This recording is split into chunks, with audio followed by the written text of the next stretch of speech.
어서 오세요. 어서 오세요. 반갑습니다. 여기는 참새 예수, 참으로 새로운 예수를 공부하는 신학 교실입니다. 구독으로 응원까지 해주신다면 더욱 고맙겠습니다. 안녕하세요. 홍정수입니다. 오늘은 목회자들, 설교자들을 위한 특강을 준비했습니다. 우연히 알게 된 건데요. 가끔씩은 목회자들이다 라고 생각되는 분들이 눈에 띕니다. 목회자들의 입장과 평신도들의 입장은 크게 다릅니다. 그래서 오늘은 신학교육을 받기는 받았지만 별로 쓸모없다는 것을 현장에서 확인하고 오늘도 고민하면서 목회하고 있는 현장 목회자들을 위한 참새 예수의 특강입니다. 풀러 신학교 교회 성장 학파들이 한국 교회 성장에 지대한 영향을 끼쳤죠.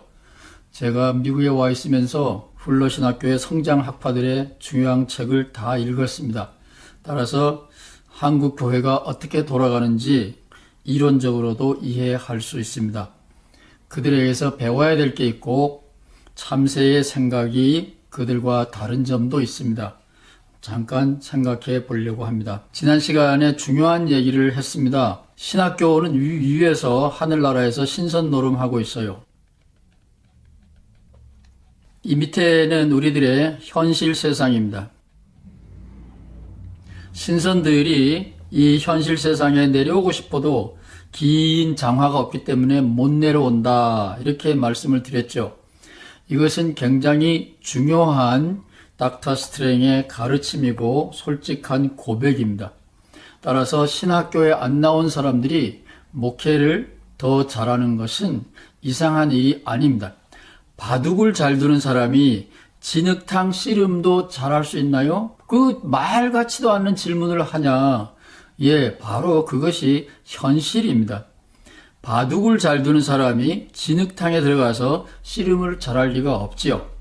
이런 것처럼 신학교에서 신학을 아무리 잘 공부했다고 할지라도 목회 현장에서 목회를 해보면 전혀 맞지 않을 뿐만 아니라 신학교 문턱도 안 가본 사람들이 씨름을 잘 합니다.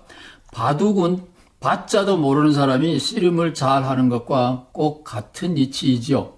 그런데 참새 예수 방에 들어오시는 분 중에 신학교에서 바둑을 배우긴 배웠지만 현실적으로는 진흙탕에서 장화도 없이 씨름을 해야 되는 작은 교회 목회자들이 계십니다. 그분들에게 우정어린 친구의 조언이 있습니다. 한번 생각해 보십시오. 제가 얼마 전에 이런 얘기를 드렸습니다. 이민 와가지고 난민 생활을 하면서 원치 않는 목회자의 길을 접어들었고 목회가 뭔지 특별히 예배가 뭔지 잘 모르기 때문에 돈 주고 예배학 세미나에 참석했다. 그런 얘기를 드린 적이 있어요. 주제가 굉장히 근사합니다. 예배의 개혁을 통한 교회의 개혁. 너무 멋진 주제이기 때문에 가서 이틀 동안 공부를 했는데 예배 의식에 대해서는 많이 배웠지만 중요한 것이 빠졌다 그랬죠. 그 중요한 게 뭔지 또 얘기하고 싶진 않아요. 왜냐하면 듣는 사람들이 놀랄 것 같아서 또 얘기하고 싶진 않아요. 그런데 그 예배학 교수가 크리스찬이긴 하겠죠. 미국에서 크리스찬 아닌 사람 별로 없으니까요. 크리스찬이긴 하지만 정기적으로 교회에 출석하는 예배자는 아닙니다. 물론 목사도 아니고요. 평신도지만 정기적으로 교회에 다니는 분이 아니에요. 그런 분이 신학교에서 예배학 교수 노릇을 한다. 그런 겁니다. 바로 이거예요. 바둑은 잘 두지만 교회 안 다니는 거예요. 진흙탕 싸움 안 하는 거예요. 두 세계는 완전히 다릅니다. 이 점을 명심하시고 그렇다면 신학교에서 뭔가 배우긴 배웠는데 나는 지금 교인들하고 현실적으로 뒹굴고 있는 현장 목회자다. 그런 목회자에게 참새 너는 할 말이 있느냐? 예, 있습니다. 목회자를 위한 특강 1. 풀러 신학교에서 교회 성장 학파들의 교훈. 여러분 미국에 와서 여기 월드 미션 신학교에서 목회학 박사 공부를 안 하셨기 때문에 풀러 신학교 성장 학파들 이야기를 잘 모를 거예요. 핵심만 간단하게 설명드리겠습니다. 이런 놀라운 이야기가 있습니다. 욕구를 찾아내라. 그러니까 커스터머, 교인들의 욕구를 찾아내라. 그리고 충족시켜라. 교회는 저절로 성장한다. 쉽지요? 이게 무슨 신학이에요? 저는 그래서 기독교 MBA, 기독교라는 이름의 경영학교라고 봅니다. 경영기술학교라고 봅니다. 욕구를 찾아내라, 충족시켜라, 그러면 성장한다. 그렇지만 이 말은 일리가 있는 진실입니다. 내 욕구, 기호, 취미와 맞지 않으면 그 교회를 떠나야죠. 그렇지만 제 가족들 보니까 20년, 30년, 50년 그 교회에다가 헌금한 것, 땀 흘려 봉사한 것, 쉽게 말하면 본전 생각이 나서도 못 떠나더라고요. 따라서 역사가 오래된 교회의 목사님은 풀러신학교 성장학파들의 교훈 싹 무시해도 될는지도 몰라요. 그렇지만 교인들의 녹을 먹고 사는 한 교인들의 욕구를 찾아내서 충족시키는 기본은 해야 된다고 봅니다. 그 다음에 이거는 미국에만 해당이 되는 거예요. 풀러신학교에서 교회의 성장을 좌지우지하는 세 개의 P가 있다. 영어로 말씀드려서 죄송합니다. P, place, 교회의 위치, 장소. 두 번째, person, 사람. 이거는 교회의 스태프들을 말합니다. 사실 복수를 써야 되겠죠. 교회의 스태프들, 임원들, 직원들. 세 번째는 preaching, 설교. 세 가지인데 첫 번째 P가 제일 중요합니다. place, place, place. 사실은 제가 생계의 위협을 느껴서 복덕방 라이선스를 미국에서 땄습니다. 실천은 안 하고 있지만 그 복덕방 책에 나와 있는 이야기를 그대로 옮겨 놓은 거예요. 로케이션, 로케이션, 로케이션. 집값은 집의 사이즈, 크기가 아니라 집의 위치가 중요하다는 건데 풀러 신학교에서는 교단 신학교가 아니기 때문에 거기에 졸업하는 많은 사람들이 교회를 개척해야 되고 교회를 개척할 때는 장소 물색을 해야 되잖아요. 그래서 부동산 교과서에 있는 그대로 옮겨놨어요. 좋은 거는 배워야죠. 그래서 나쁘다라는 게 아니라 그렇다라는 얘기입니다. 그래서 교회는 장소가 제일 중요하다. 풀러신학교에서는 이렇게 가르쳐요. 그래서 첫 번째로는 교인들의 need, 욕구를 찾아내서 충족시키면 성장한다. 근데 돈 좋아하면 어떻게 하죠? 돈 좋아하면 돈 벌 수 있도록 기도 세게 해주면 돈 벌까요? 욕구를 찾아서 충족시키면 성장한다. 예, 망고불변의 진리입니다. 그 다음에 일반 교회에서는 이 플레이스는 해당이 안 돼요. 교회를 개척하는 사람들에게만 해당이 됩니다. 교회를 함께 섬기는 동력자들과의 팀워크 여전히 무지무지하게 중요합니다. 프리칭, 설교가 중요합니다. 오늘의 포커스는 프리칭, 설교에 있습니다.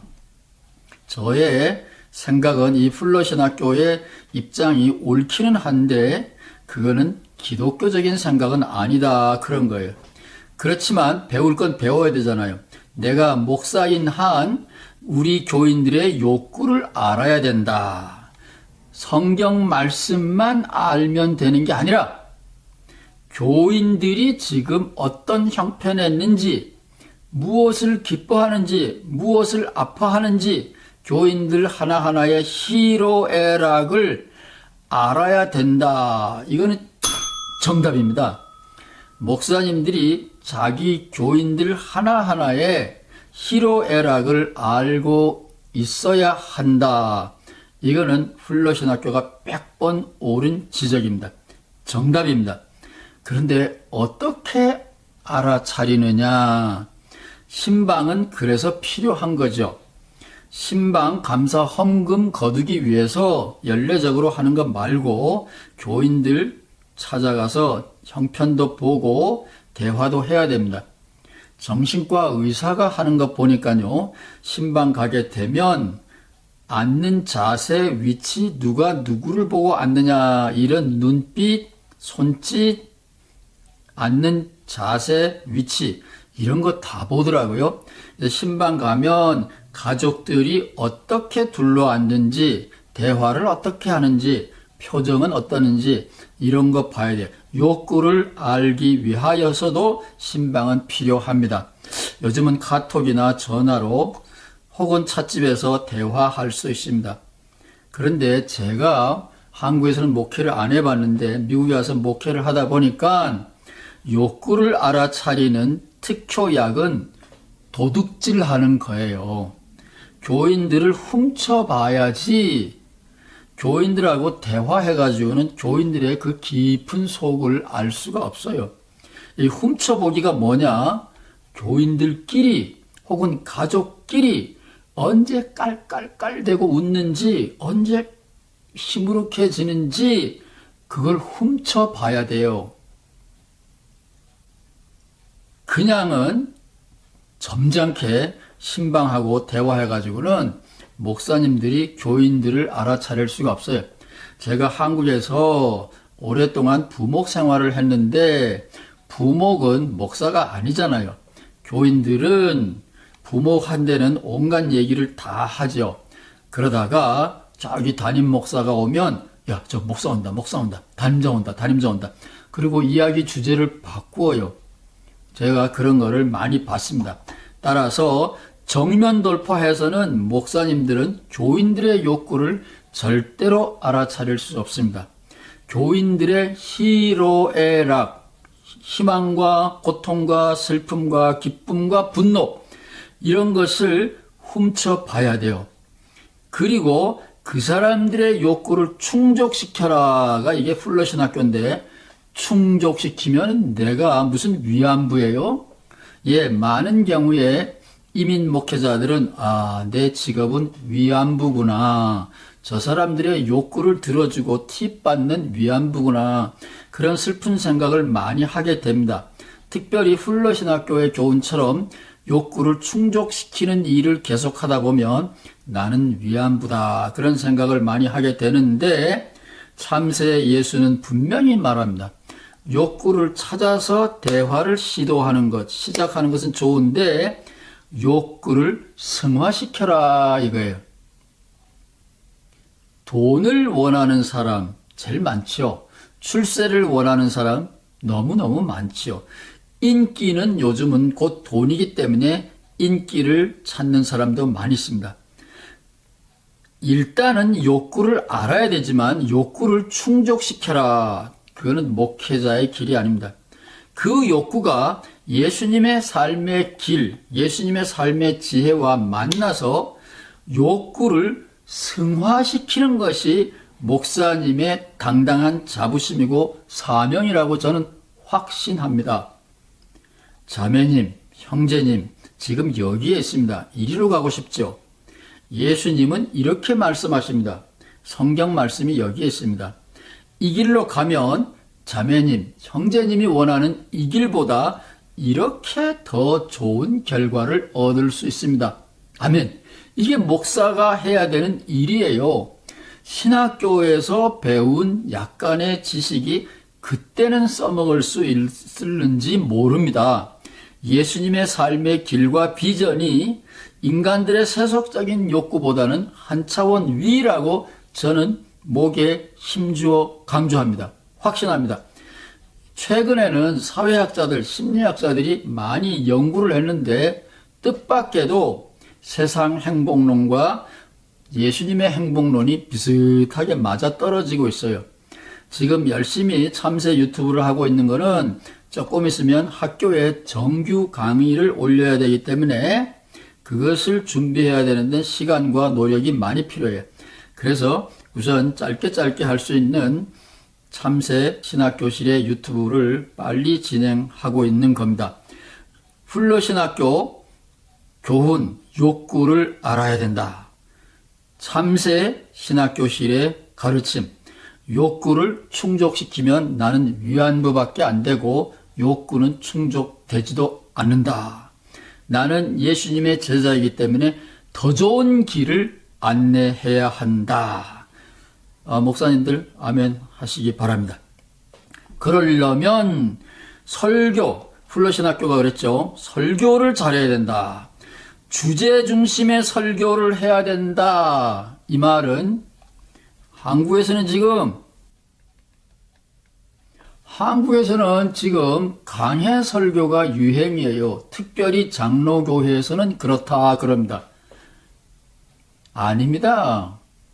게으르고 무책임하고 권위주의적인 사람, 게으르고 무책임하고 권위주의적인 사람, 내가 성경 전문가야, 내 말 잘 들어, 나의 권위는 성경에 권위하고 동등해, 은근히 권위주의적인 사람, 그리고 교인들의 욕구를 충분히 알아차기가 불편한 게으른 사람들이 강해 설교 그러면서 성경을 읽으면서 풀이하는 거예요. 강해 설교가 나쁘다는 게 아니라 그거는 새벽 기도 때 하십시오.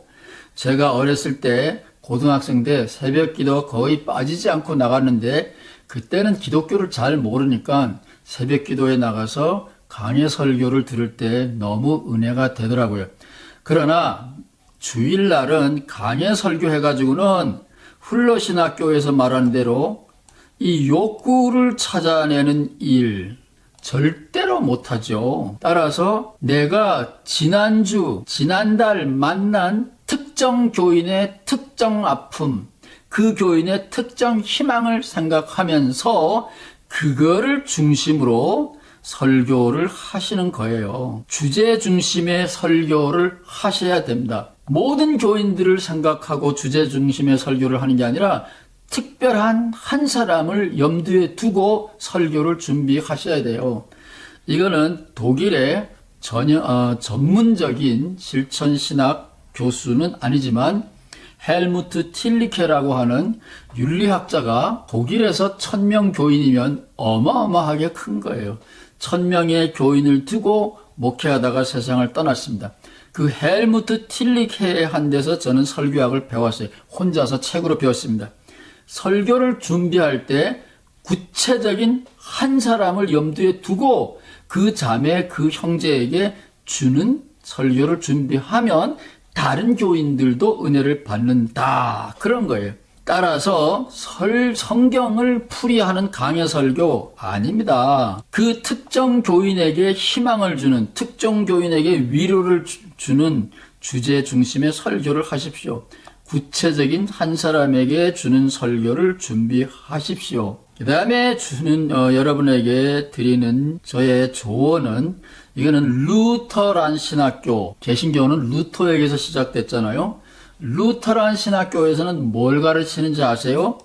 율법과 복음. 성경을 읽으면서 이거는 율법이네, 이거는 복음이네, 율법이네, 복음이네. 이런 생각을 가지고 성경을 계속해서 읽는 거고 4년 동안 그거 하나만 배운대요. 루터란 중심, 질문, 복음이 뭐냐? 이거 굉장히 중요한 거예요. 고객, 사용자, 이용자, 교인 중심의 가치. 교회를 성장시킨다. 교인들은 불편해해요. 교회 성장이 교인들에게 가치가 있느냐? 장사하는 사람들은 고객이 늘어나니까 가치가 있겠죠. 그래서 내 가치가 아니라 우리 교인, 설교를 준비하고 있는 그 교인에게, 그 교인이 은혜가 됩니다 할 수 있는 그 교인에게 복음이 되는 메시지를 전하라. 그런 건데, 똑같은 말이라도 이렇게 해야 됩니다 하는 거는 율법이에요. 이렇게 하면 당신에게 요런 게 좋아요. 이 길로 가시든지 예수님의 길로 가시든지 요렇게 사시든지 이렇게 사시든지 당신이 선택하십시오. 그런 거는 복음을 제공하는 겁니다. 하나님을 사랑해야 돼요. 이웃을 사랑해야 돼요. 그래야 복 받습니다. 그거는 율법이죠. 싫으면 사랑하지 마십시오. 사랑 안 해도 잘 살 수 있습니다. 그래도 사랑하면 이렇게 좋은 일이 생길 거예요. 하나님도 기뻐하실 거예요. 당신이 알아서 선택하십시오. 나에게가 아니라 내 설교를 듣는 그 사람이 아하, 이게 나에게 더 좋은 길이구나. 그렇게 깨달아지도록 그런 복음을 전하라. 예, 저도 잘 못하는데 길은 이거예요. 저는 바람풍하지만 여러분은 바람풍 하셔야 되잖아요. 복음이 되는 길을 전한다. 이게 제가 루터란 신학교의 책을 읽으면서 배운 겁니다. 목사님들에게 꼭 해주고 싶은 이야기예요. 자칫 잘못하면 아무리 좋은 의도로 해도 여러분의 설교가 이렇게 해야 됩니다. 그러면 율법이 돼요. 많은 목사님들이 준비를 잘 해놓고 딜리버리, 말씀 전달의 형식이 율법이 되더라고요. 그러면 아무리 좋은 말이라도 일단은 돌아서게 돼요. 뱀처럼 지혜로우라. 그 말은 유혹하라는 말이에요. 복음이 되는 길을 전하는 겁니다. 우리의 소명입니다. 감사합니다.